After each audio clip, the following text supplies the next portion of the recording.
Notre invité ce matin, Marc Fesneau, député MoDem du Loir-et-Cher et président du groupe MoDem Les Démocrates à l'Assemblée nationale. Bonjour. Bonjour. Merci d'être avec nous. Vous avez regardé Michel Barnier, j'imagine, hier soir. Dernière tentative pour convaincre, c'était ça ? Pour convaincre et au fond dire ce qu'étaient les enjeux du vote ce soir de la motion de censure. Ce qui est l'enjeu d'une motion de censure qui porte sur un texte, qui est un texte budgétaire, dans un moment particulier de difficultés objectivement budgétaires, économiques du pays. Donc j'ai trouvé bien, juste, courageux de rappeler ce qu'étaient les attendus du débat qui reste cet après-midi. C'est pas juste on renverse pas un gouvernement, c'est une situation qu'on rend encore plus difficile et encore plus chaotique. Oui, je vais revenir là-dessus, mais quand même, il a été baladé par Marine Le Pen, Michel Barnier. Baladé. Il n'a pas vu venir. Lui, le grand négociateur du Brexit, il a été bousculé par Marine Le Pen. Mais pardon de vous dire que Marine Le Pen, depuis 3 semaines, sans doute n'est-ce pas complètement délié d'ailleurs de certains réquisitoires judiciaires, a complètement changé de pied. Elle avait dit qu'elle n'était pas d'accord avec le budget, elle n'est pas la seule d'ailleurs, puisque sur le flanc gauche c'était la même chose, mais qu'elle ne viendrait pas faire obstruction, enfin, etc., etc. Et puis petit à petit, elle a fait monter une mayonnaise, ou une petite musique, plutôt, ne rentrons pas dans le culinaire, une petite musique qui était de dire, oui mais finalement on n'a pas été écouté, oui mais finalement c'est pas notre budget, oui mais finalement, puis finalement... De fil en aiguille, elle a fait un chantage pour, au fond, arriver là où elle voulait arriver, sans doute il y a 3 semaines. C'était prémédité. C'était prémédité. Voter la censure, c'était prémédité. Et provoquer une élection présidentielle, c'est, à votre avis, prémédité dans son esprit ? J'ai l'impression qu'entre LFI et RN, on se fait écho sur la volonté d'aller le plus loin possible dans le chaos gouvernemental et parlementaire pour provoquer après l'étape suivante qui est la leur, c'est de dire on ne s'en sortira que par une élection présidentielle. Donc les fins des uns et des autres sont claires. Les fins des uns et des autres, LFI et RN, je le répète, c'est la finalité de la plupart d'entre eux, c'est une finalité chaotique pour arriver à une élection présidentielle. Parce que ça les arrange pour des tas de raisons d'un point de vue calendaire. Bien. Marc Fesneau, ça c'est la situation. Maintenant, on va voir ce qui va se passer cet après-midi. D'abord, vous pensez que la censure sera votée ? De ce qu'on entend des déclarations, on va pas se cacher derrière notre petit doigt. Le NFP dit qu'il va le voter et le RN dit qu'il va voter la censure des autres, du NFP. Bon, je sais faire des additions, ça dépasse les 289 députés. C'est quoi à vos yeux cette alliance d'ailleurs, RN, NFP ? C'est de circonstances contre nature et au fond c'est une alliance des contres et aucun d'entre eux n'est capable de faire le moindre pas pour expliquer ce qu'il ferait une fois un gouvernement ayant chuté pour le pays. Parce qu'au fond, ceux qui nous écoutent, on aime tous la politique et la France est un pays... Les Français aiment de moins en moins la politique. C'est ce que j'allais dire. Les Français sont un peuple politique. Enfin, quand ils nous regardent, quand ils vont nous regarder cet après-midi, quand ils regardent ce qui s'est passé cet été avec Madame Castet, quand ils regardent tous ces épisodes, ils peuvent avoir légitimement l'impression qu'on s'occupe pas beaucoup de ce que sont leurs problèmes quotidiens. C'est les sujets de pouvoir d'achat, les sujets de services publics, les sujets, enfin bref, les sujets que chacune et chacun d'entre nous connaissent. Et donc, je pense qu'on a quand même un sujet. C'est à la fin, c'est pas simplement je renverse ou pas un gouvernement. C'est qu'est-ce que je fais pour les Français. Or, cette alliance des contraires, elle ne propose rien d'autre que de renverser un gouvernement sans rien proposer. Mais si, la gauche vous dit, nous avons fait voter un budget à l'Assemblée nationale qui ensuite a été retoqué au Sénat, enfin bon, etc., etc. Mais nous avons fait voter un budget. Un budget avec 60 milliards de plus de prélèvements et où on rase gratis. C'est très facile quand on est dans l'opposition. Parfois, je me prends à rêver d'y être, si vous me permettez cette expression, parce que vous dites, je ne prends aucune responsabilité. Je fais toutes les dépenses. Je discutais hier avec un député socialiste. Il me dit, mais il faut plus d'argent sur les services publics, plus d'argent sur l'éducation nationale, plus d'argent surtout. Qui peut être en désaccord avec ça ? Simplement, en face, il y a une petite équation, c'est est-ce qu'on a les ressources pour le faire ? Et à chaque fois, ils disent, on va faire plus d'impôts. Comme plus d'impôts sur les plus riches. Oui, enfin, 60 milliards. 60 milliards. D'impôts supplémentaires, faut arrêter de nous raconter des carabistouilles, c'est pas que sur les plus riches. C'est pas que sur les plus riches. Et donc, se raconter ça, c'est se raconter des mensonges. On sait très bien, on est le pays du monde qui est le plus taxé. Et le plus taxé, c'est pas les plus riches. Le plus taxé, c'est toutes et tous. C'est la TVA, c'est les charges sociales, bref. C'est les impôts, évidemment, locaux ou nationaux. Et donc, commencer à dire, j'en rajoute une couche, et dire, mais c'est pas un problème, il suffit d'aller chercher l'argent, comme disait Georges Marchais, ça nous rappellera des souvenirs, là où qu'il est. ce n'est pas responsable. Si la question de gouverner, c'est simplement d'être affable et d'être populaire, alors à ce moment-là, il ne faut pas prendre de responsabilités politiques. Moi, je pense que la vie politique, c'est aussi parfois des décisions difficiles. Je ne connais pas un responsable politique qui a été à la hauteur de l'histoire, qui n'ait pas pris parfois des décisions difficiles. Mais il les a prises parce qu'il a considéré que c'était l'intérêt supérieur du pays. Et c'est ça ce que j'attendrais, moi, des oppositions, plutôt que d'essayer de renverser tel ou tel gouvernement. Mais, Marc Fesneau, si Michel Barnier tombe, si le gouvernement tombe, je prendrai une initiative, j'appellerai tous les partis républicains, sauf le RN et LFI, à trouver un compromis. C'est ce que compte lancer, comme appel, Gabriel Attal. Vous avez entendu parler de ça? J'ai lu ça ce matin. Vous le savez? Oui. Oui. Qu'est-ce que vous en pensez? C'est la même chose que ce qu'il a écrit au mois de juillet. Hein. Oui. On peut toujours lancer des appels. Oui. Encore que ça va faire l'écho dans la montagne. Mais la question, c'est pas de lancer des appels, y compris public. Je pense pas que ça soit une affaire... Parce que la question maintenant va être pour chacun de dire c'est pas moi et je suis le plus ouvert vis-à-vis des autres. On voit bien l'exercice qui est en train de se monter. Chacun essayant de dire j'ai été le plus coopératif. Et Madame Le Pen va nous expliquer ce soir qu'elle était prête au compromis. Et Monsieur Mélenchon va nous expliquer qu'il était prêt à gouverner. Oui, d'ailleurs, c'est extraordinaire. Hein. Nous avons Michel Barnier le mardi, Marine Le Pen le mercredi, Jean-Luc Mélenchon le jeudi sur TF1. C'est la foire. C'est la foire à la justification. Oui. Qui va s'ouvrir dès cet après-midi si la motion de censure par malheur était votée. Évidemment qu'il faut se parler, mais la question... Pardon de le dire ainsi, je pense que c'est déjà les choses qui ont été dites au mois de juillet, donc il faut qu'on sorte aussi du déclaratif et qu'on regarde. Et par ailleurs, pardon de le dire d'un point de vue institutionnel, le chef du gouvernement, le Premier ministre, il est nommé par le Président de la République et c'est à lui aussi de faire ce travail. Si nous étions dans cette configuration, comme a essayé de le faire Michel Barnier, non sans mal, y compris d'ailleurs avec le Bloc central, il a eu des difficultés, Michel Barnier, puisqu'un certain nombre, et je n'en étais pas, on commençait par dire j'ai des lignes rouges, donc que chacun regarde un peu ce qui... La planche a été aussi savonnée par Gabriel Attal ou par Laurent Wauquiez. La planche de Michel Barnier. Moi, je regarde ce que nous avons fait, nous. Je ne suis jamais rentré dans cette matière. Vous savez que le groupe Modem est rentré dans ce gouvernement avec des réticences. Pourquoi? Parce que j'avais dit, il faudrait qu'on se mette d'accord sur ce sur quoi nous avons envie d'avancer ensemble, d'un point de vue budgétaire, et éventuellement... ce sur quoi nous ne sommes pas d'accord. C'est très bien dans la vie de pouvoir se dire ce sur quoi nous ne sommes pas d'accord. Et malheureusement, ça n'a pas été fait. Et on a vu au fur et à mesure, les uns ou les autres dire moi j'ai une ligne rouge chez celle-là, moi j'ai une autre ligne rouge chez celle-là. Je le dis au passage, un certain nombre des éléments étaient des éléments que nous partageons sur les retraites. Mais quand on gouverne, il faut prendre la responsabilité aussi de l'impopularité. Quand on est embarqué dans une aventure comme celle-là, il faut aussi, on peut pas dire c'est Barnier qui prend l'impopularité et moi je soigne ma popularité. Et donc on a aussi ce travail à faire collectivement. Le jeu de la présidentielle?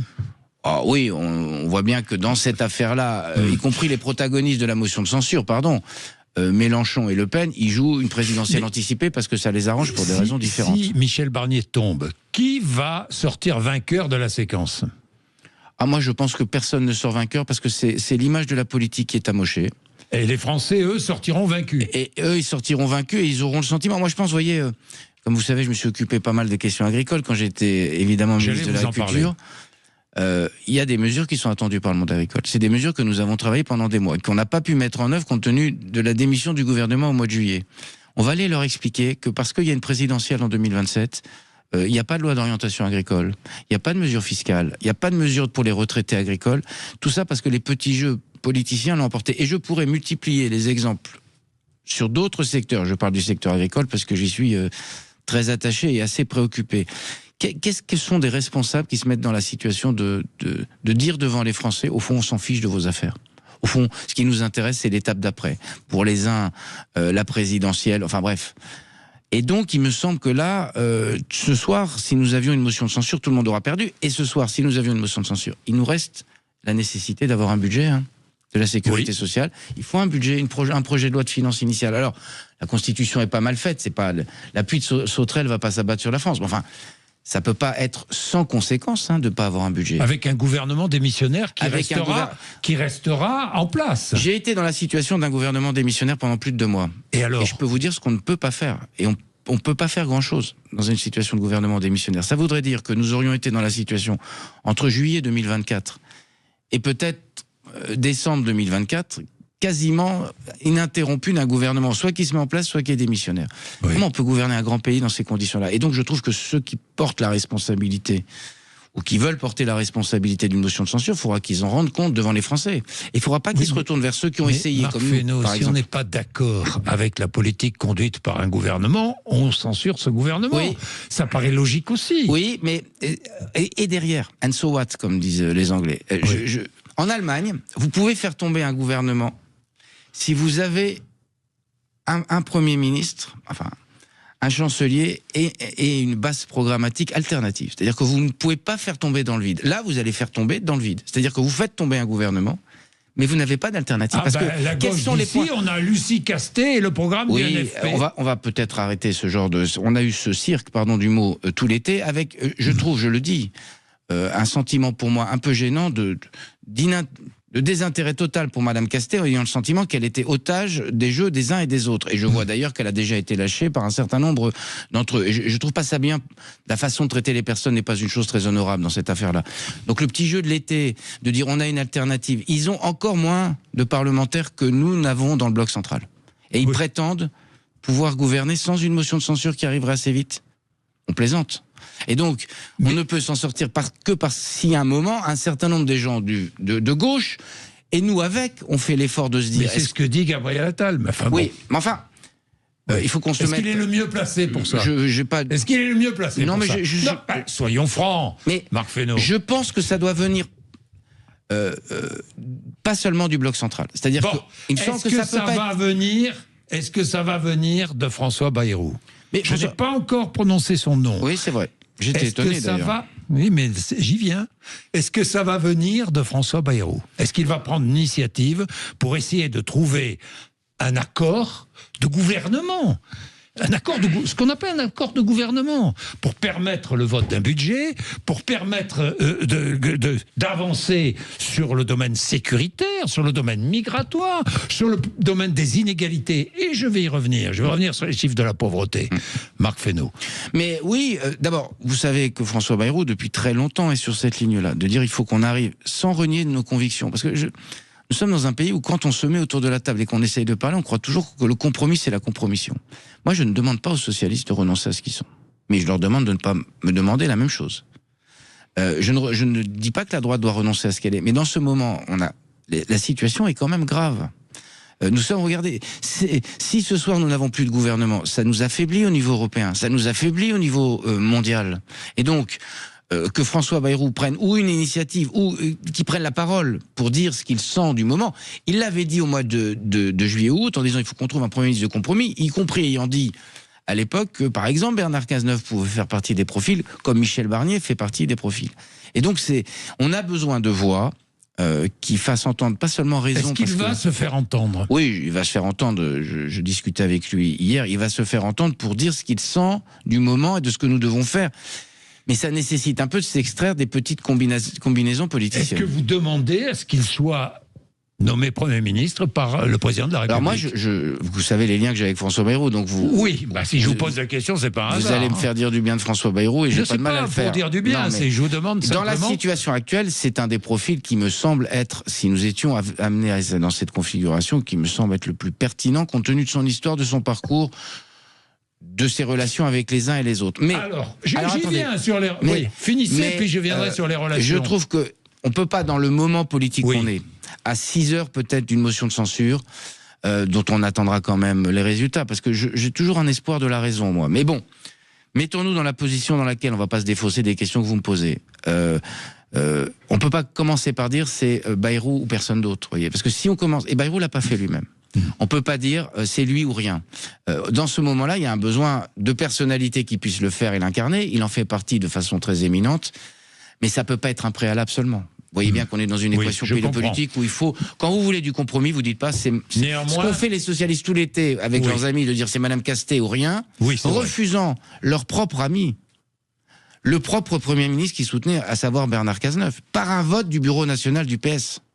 C'est ça ce qui s'est passé quand même. Donc les socialistes peuvent donner toutes les leçons de la terre. Ils ont refusé qu'un socialiste soit nommé Premier ministre, et si le Bureau national du Parti socialiste avait dit banco pour Bernard Cazeneuve aurait été nommé Premier ministre. Donc refaisons pas, il va falloir que chacun... On va pas faire des griefs toute la vie parce qu'il va falloir que le pays avance. Mais quand même. François Bayrou, Premier ministre, ce serait une bonne solution. Mais c'est une des hypothèses sérieuses et une bonne solution, parce que je connais François et je sais sa capacité de dialogue. Voilà. Alors oui, sa capacité de dialogue. Je voudrais préciser 2 choses concernant François Bayrou. Il a parrainé Marine Le Pen en 2022. Mais pour une raison simple, nous avions dit, ça a toujours été notre combat dans la vie publique, vous le savez, c'est la question de le choix donné aux Français. Oui. Et le choix donné aux Français, c'est que pour des raisons de parrainage, ça aurait pu être pour un autre candidat ou une autre candidate, elle se trouvait dans la situation de peut-être ne pas avoir de parrainage. C'est une adversaire résolue, Marine Le Pen. Nous nous sommes opposés. Le parti, l'UDF, à l'époque, s'est fracturé sur certains qui s'étaient alliés avec elle en 98. Donc on est absolument au clair sur la différence avec Madame Le Pen. Mais en même temps, on ne peut pas priver les Français de pouvoir s'exprimer. C'est ce qu'on nous avons fait à l'époque. D'électeurs. Et vous vous rendez compte, si elle n'avait pas été candidate, parce qu'elle n'avait pas les parrainages compte tenu des pressions qui étaient exercées, et donc nous avions dit à l'époque que dès lors que des gens représentaient quelque chose, il fallait qu'ils puissent, concourir. C'est le premier lien. On veut les battre, le mais on veut premier qu'ils puissent lien. concourir. Deuxième lien, la proportionnelle. Vous êtes favorable à la proportionnelle comme elle. Pardon, je vois bien ce que vous voulez me dire, mais la question, c'est pas Madame Le Pen. Madame Le Pen, attendez. Parce que si vous voulez avoir un gouvernement qui dure, il va falloir que Madame Le Pen ne censure pas. Si les socialistes ne votent pas la motion de censure ce soir, il n'y a pas de motion de censure. Oui. Donc, j'ai pas besoin d'aller discuter, et je crois pas que ce soit ça le chemin. Madame Le Pen, c'est 25% des sièges à l'Assemblée nationale. 25%. Il y a donc 75% de sièges autres. Mettons de côté les LFI. Ça fait quand même 65 à 70% de sièges autres. Et donc c'est dans cet espace que doit se constituer une coalition, pas en regardant en permanence Madame Le Pen. C'est une adversaire du gouvernement et des politiques que nous entendons mener. Et c'est son droit, c'est la démocratie. Mais on va pas passer notre temps à regarder si Madame Le Pen vote pour ou contre. Donc, si on veut éviter les taux de Madame Le Pen que vous décriviez au début de l'interview, il faut qu'il y ait des gens qui disent on va s'extirper de l'étau de Madame Le Pen. Et en même temps, ceux qui feraient ça, ils s'extirperaient aussi de l'étau de M. Mélenchon. Et ça sera bien pour le pays, je vous assure. Alors, moi, j'ai 2 questions pour terminer, Marc Fesneau. Comment voulez-vous que les Français respectent les députés quand on voit ce qui s'est passé hier à l'Assemblée nationale? Vous étiez à l'Assemblée nationale? Oui, bien sûr. Lorsque Michel Barnier a rendu hommage à René Coineau. À René Coineau, ancien député-maire de Saint-Malo, décédé samedi à l'âge de 88 ans. Il a rendu hommage et sur les bancs LFI, on s'est mis à crier, on s'en fout. On s'en fout. Oui, mais je pense qu'on a besoin dans nos attitudes, et quand on est en plus sur la mémoire d'un homme qui a beaucoup compté dans Bretagne, pour ceux moi j'ai connu René Coineau, j'ai eu la chance de le croiser une fois ou deux, alors maire de Saint-Malo, député maire de Saint-Malo, c'est une grande figure bretonne, et qui que ce soit d'ailleurs. Le moment on est en fait dans un théâtre de gens qui pensent que c'est bien de faire des mots inutiles et par ailleurs qui font des capsules vidéo. Et c'est tragique. Parce que ça vient abaisser le niveau politique et les Français sont... J'ai vu, c'est Elisa Martin, députée LFI, qui dit mais pas du tout, c'était pas pour... Oui, je me suis laissé... Oui, je répondais à un collègue. Oui, c'est ça, oui. Bon, bref. Vous y croyez ou pas? Non, pas du tout, mais je vois bien qu'il faut se défausser parce qu'il y a aucun motif. Comment dirais-je? Il n'y a rien à dire à quelqu'un qui dit quand on fait hommage à quelqu'un, on s'en fout. C'est en fait, excusez-moi, ça veut dire qu'elle n'a rien compris à ce que sont non pas seulement les règles de politesse, les principes de la vie, quoi. Marc Fesneau, je vais terminer. Pendant que vous vous écharpez à l'Assemblée nationale, le rapport annuel de l'Observatoire des inégalités a été publié hier. 5 millions de Français, un peu plus même, enfants compris, vivent sous le seuil, non pas de la pauvreté, mais de l'extrême pauvreté. 1014 € par mois. 1014 € par mois. Comment vit-on avec 1014 € par mois? Pendant que les très très riches, eux, s'enrichissent toujours. Fortement. Mais c'est pour ça que moi, c'était un débat que nous avions à l'intérieur du bloc central, compris avec Gabriel Attal. Nous portions des amendements au MoDem, qui en partie étaient repris par le gouvernement Barnier. D'ailleurs, je dis une chose au passage, il faudra qu'on regarde les textes PLFSS, projet de loi de financement de la sécurité sociale et projet de loi de finances initiale. C'est sans doute les textes qui, dans l'histoire de la 5e, ont été le plus modifiés par le travail parlementaire. Et nous avions demandé, par exemple, qu'on puisse pérenniser d'une façon ou d'une autre la taxe dite sur les super riches. Pourquoi? Parce que dans ce pays qui a besoin de justice, y compris fiscale, y compris sociale, continue à faire croire que il faut pas faire contribuer les plus aisés quand on voit bien qu'un certain nombre de gens s'enfoncent dans la pauvreté, ça n'est pas acceptable. Ça délie le lien social. Qui s'est opposé? Un certain nombre de collègues, ça n'était pas l'accord, que les LR n'étaient pas d'accord avec ça. Un certain nombre de gens de PR n'étaient pas d'accord. La gauche était d'accord. N'était pas d'accord, les LR n'étaient pas d'accord, et le RN. Et le RN n'était, je sais pas la position du RN pour être très honnête sur le sujet. Oui. Le RN, ce que je sais, c'est qu'ils ont rajouté 60 milliards d'impôts. Après, ils nous expliquent qu'ils viennent alléger la charge des Français. Mais c'est là qu'on a besoin de compromis. C'est là qu'on a besoin devant les Français. Vous parlez des plus pauvres qui éventuellement nous écoutent. C'est le sentiment quand même, c'est qu'on s'occupe pas d'eux. Et deux, qu'on continue à creuser les écarts. La difficulté, c'est qu'on creuse de plus en plus les écarts. Et moi, je fais pas la chasse aux riches. Mais en même temps, quand vous êtes dans une situation comme ça, là, demandez un effort supplémentaire à ceux qui peuvent faire un effort supplémentaire, qui parfois eux-mêmes, non pas le réclament, mais conviennent du fait qu'ils peuvent le faire. Qu'est-ce que c'est que 5 000 ou 15 000 euros pour des gens qui sont à ce niveau de fortune? Rien. Et pour ceux qui nous écoutent, et pour l'immense majorité d'entre nous, c'est beaucoup. Et donc, il y a cet effort à faire. Et c'est le chemin qu'on doit trouver, y compris dans les semaines qui viennent, d'un point de vue budgétaire. Merci Marc Fesneau d'être venu nous voir ce matin sur l'antenne de Sud Radio. Demain, nous serons à Lyon, avec le maire de Lyon d'ailleurs, entre 8h30 et 9h. Il s'exprime peu. Il sera mon invité demain matin. Il est 8h56. Merci d'être avec nous. Patrick Roger, juste après les informations.